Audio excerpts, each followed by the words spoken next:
Et il est temps de passer à notre abécédaire du no-code. Si c'est la première fois que vous nous rejoignez, eh bien, vous le savez, chaque semaine, chaque live, on prend une lettre pour brainstormer un petit peu sur tous les termes qui sont liés au no-code. Et l'idée, c'est à la fin de chercher, de prendre un mot pour lequel j'écrirai un article qui... Ah bah déjà, il y a pas mal d'idées, hein, merci, ça fait plaisir. Donc il y a un article qui ira avec une illustration, qui ira avec dans un livre qui sera mon abécédaire du no-code. Alors, dans les concepts tout à l'heure, Xavier nous avait dit KISS. Pour ceux qui ne connaissent pas, Keep It Simple Stupid, c'est un espèce de mantra quasiment de développeur pour dire il faut pas faire des usines à gaz, des choses compliquées, il faut écrire du code simple, lisible, et voilà, garder tout. C'est valable, ça marche aussi pour son architecture, ça marche aussi pour plein de choses. Donc voilà, ça c'est très bien aussi à appliquer au no-code, hein, évidemment, ne faites pas des choses, des usines à gaz et des choses comme ça, quoi. Alors, on a un outil, Xar, bien vu, un outil qu'on aime beaucoup, hein, nos amis de chez Xar, on les salue. Kanban, alors Kanban, c'est bon, je vais le mettre dans la technique. Alors Kanban, je vais être obligé de vous donner mon anecdote préférée que je cite à chaque fois que je dis le mot Kanban dans nos formations. Kanban, ça ne veut pas dire tableau, contrairement à ce que beaucoup de gens croient. Donc c'est un mot japonais qui veut dire étiquette. Ça vient des méthodologies agiles, évidemment. Et donc, vous l'avez vu, évidemment, dans toutes les startups, les fameux post-it qu'on déplace de colonne en colonne. Mais Kanban, c'est l'étiquette qui se déplace, c'est pas les colonnes. Et donc, ça modélise un processus, en général, les différents états d'un processus ou quelque chose comme ça, quoi. Il y a un Kevin dans la communauté, effectivement, qui est notre ami Kevin Hebert, qui était là en plus mardi. Donc voilà, Kevin de No Code for Good, que l'on salue.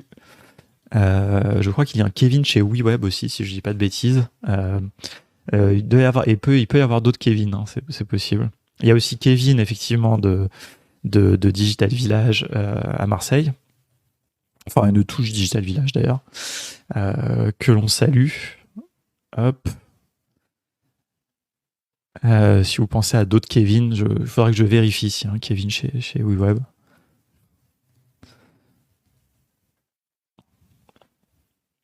Eh bien oui, il y a un Kevin chez WeWeb. Hop, on va mettre. C'est tous les Kevin. En cas, il y a peut-être que Kevin. Hop, de WeWeb.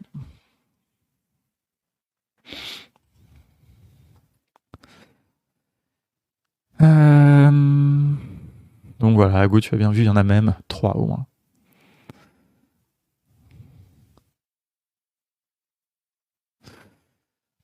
Excel, c'est caca. C'est difficile, franchement, Excel, il faut quand même rendre à Excel quand même le fait que c'est un outil historique et très puissant. Il y a des gens qui construisent des trucs de fou dans Excel. Pas nous, mais voilà. Les KPI, effectivement, c'est un terme très, très utilisé dans le no-code. Ça peut être utilisé notamment dans le no-code un peu plus Ops, la construction de tableaux de bord, etc. Alors, on va un petit peu aller regarder je vais vérifier ma liste d'outils no-code. Est-ce qu'on a d'autres choses qui commenceraient par un K?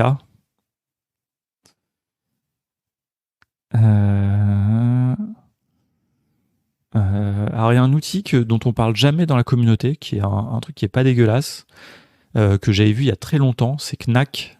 Knack, je sais pas comment on prononce. Alors c'est marrant d'ailleurs, tiens, je vois, j'étais pas allé voir depuis très longtemps. C'est un outil qui permettait à la base de gérer des bases de données et ils ont eux-mêmes évolué vers le côté application.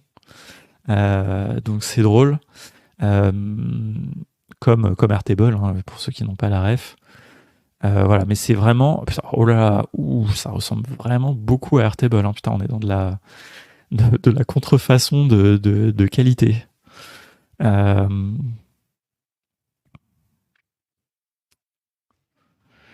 Ok, bon, allez, on va quand même les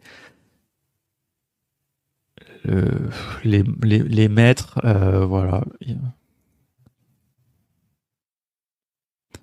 Ouais, le cas, c'est pas simple, hein, on est d'accord. Alors attendez, j'en avais un autre d'outil là, que je vois. Codica, qu'est-ce que c'est que alors Codica, ça date vraiment parce que moi j'ai une liste d'outils que j'ai commencé à créer en 2019 hein, et donc en fait dans cette liste d'outils il y a des outils qui des fois ne sont plus maintenus et tout quoi. Donc celui-là n'a pas beaucoup évolué depuis le temps, ça permet de faire des applications mobiles. Bon franchement je pense que dans la communauté personne ne s'en sert donc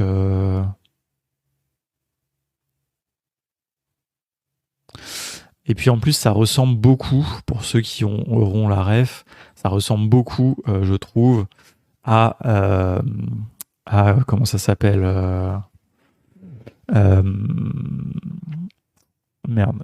Tunkable.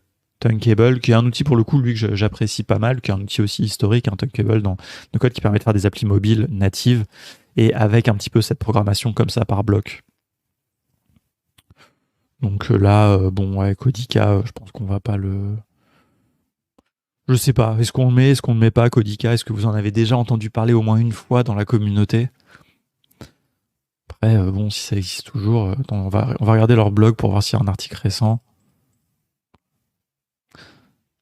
Est-ce que vous aussi, ça vous énerve les blogs où il n'y a pas de date, il n'y a pas la date des articles? Moi, pour moi, un blog, par essence, c'est quand même daté dans le temps. Donc, mettez la date. Mettez la date de quand vous avez publié votre article, quoi. Dans une chaîne Twitter ou un truc comme ça, on va regarder le pricing par curiosité. Bon, pas de moyen de les contacter, rien. Contact. Ça ouvre un email.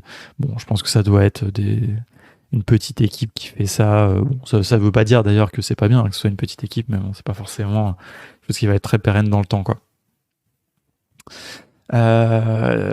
Qu'est-ce qu'on n'a pas grand chose, hein. On n'a pas grand chose sur quel article on va écrire avec ça. Enfin, quel sujet on va choisir. Là, comme ça, j'aurais envie de choisir le Kanban parce que j'adore cet outil, cette méthodologie et tout.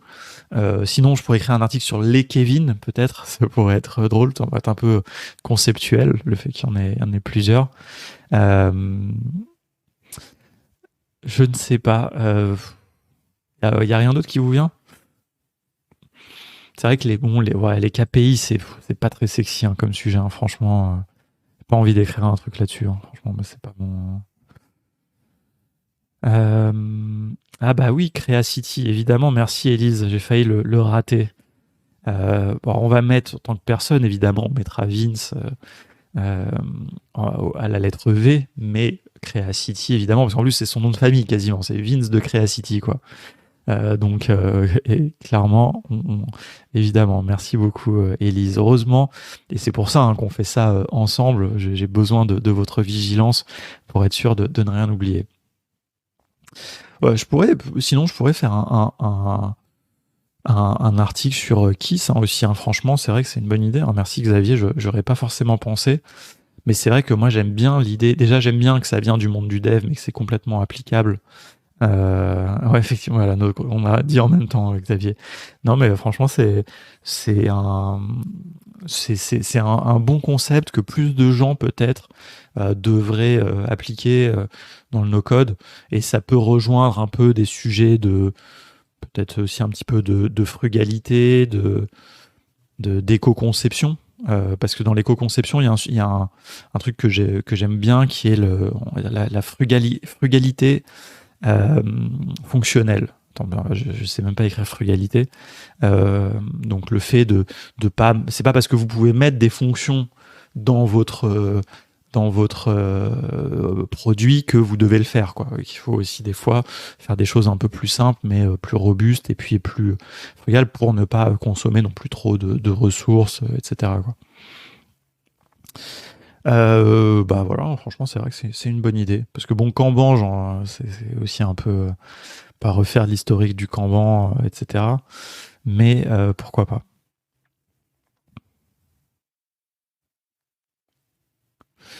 Créa AI. Attends, on va chercher. Ça me dit quelque chose d'ailleurs.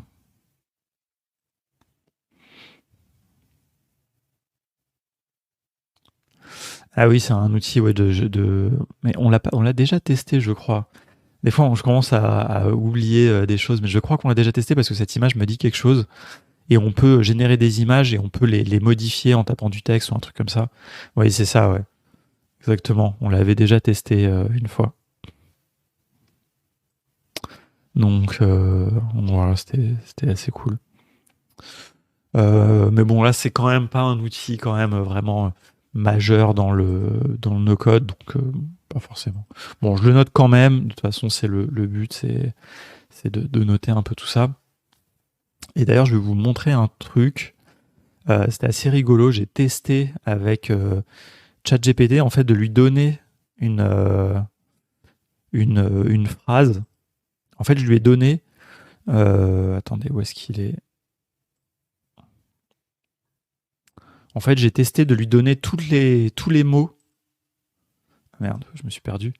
Tous les mots que j'ai pas sélectionnés pour que j'ai pas sélectionné pour une lettre, pour la lettre A, et il m'a écrit un article avec. Alors attendez, je vous le mets ici. Franchement, c'était impressionnant. Il a placé tous les mots. Merde, attendez. On va mettre ça ici. Il a placé tous les mots dans un paragraphe qui est cohérent.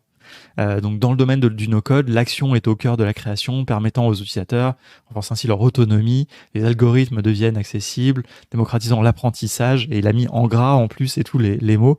Et franchement, j'ai halluciné. Je pense que je vais me servir de ça. Peut-être que je repasserai un peu dessus.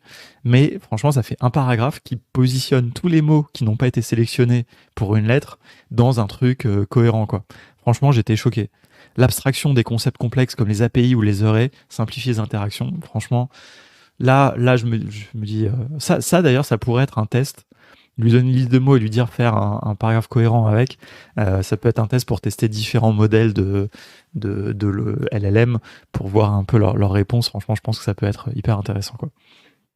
Donc voilà, de toute façon, je sais pas encore déjà si cet abécédaire deviendra un livre édité par un éditeur ou si c'est quelque chose que je ferai en auto-édition ou alors que peut-être je n'irai pas au bout, je sais pas.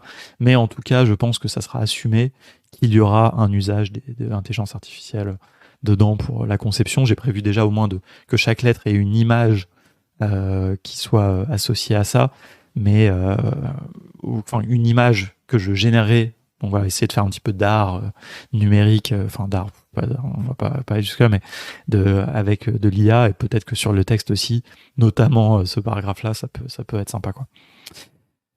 Eh bien, voilà, on est bon pour notre lettre K, je pense. Il est 8h59. On n'a pas grand-chose, mais on a quand même des choses sympas. Préparez-vous pour le L, ça sera mardi prochain.